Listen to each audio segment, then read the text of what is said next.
2020च्या पीक विम्याच्या बाबतीत सर्वोच्च न्यायालयापर्यंत शेतकऱ्यांना लढा दिला. आधी उच्च न्यायालयात गेले, तिथून सर्वोच्च न्यायालयात गेले, सर्वोच्च न्यायालयापर्यंत शेतकऱ्यांना लढा दिला. त्या लढ्यात शेतकऱ्यांचा विजय झाला. पण कंपनी कोर्टात वारंवार जाते. परवाच एक डिसेंबर 25 मध्ये उच्च न्यायालयाने एक निर्णय दिला की राज्य सरकारचा दुसरा हप्ता होता 134 कोटी रुपयाचा, तो थेट शेतकऱ्यांना द्यावा. त्यात कसं होतं, 3,33,412 शेतकऱ्यांना 514 कोटी रुपये प्रति हेक्टरी 18,000 प्रमाण देणं बंधनकारक होतं. त्याचे 288 कोटी रुपये कंपनीने दिले होते.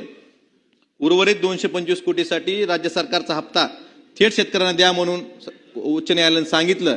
त्या आधारे 11 फेब्रुवारी 2026ला 134 कोटी रुपयाच्या राज्य सरकारनं शासन निर्णय करून ते पैसे जिल्हाधिकाऱ्यांकडे एसओला देण्यासाठी, जिल्हाधीक्षक कृषी अधीक्षकांना देण्यासाठी वर्ग केले. पण अध्यक्ष महोदय, आमच्या धाराशिवच्या जिल्हाधिकाऱ्यांनी सरकारी वकिलाला एक पत्र लिहिलं.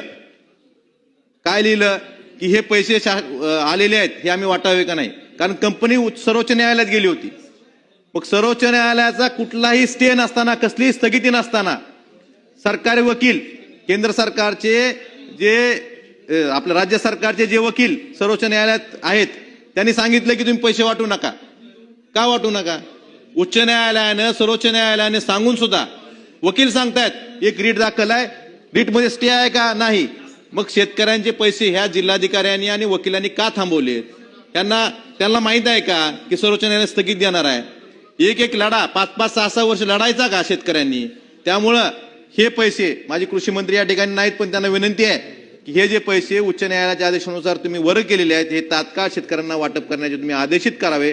आणि कुठलीही स्थगिती नसताना जिल्हाधिकाऱ्यांनी त्या वकिलाला विचारलं का, आणि वकिलांनी कुठल्या अधिकारात पैसे देऊ नका म्हणून सांगितलं, ह्याची सुद्धा चौकशी झाली पाहिजे.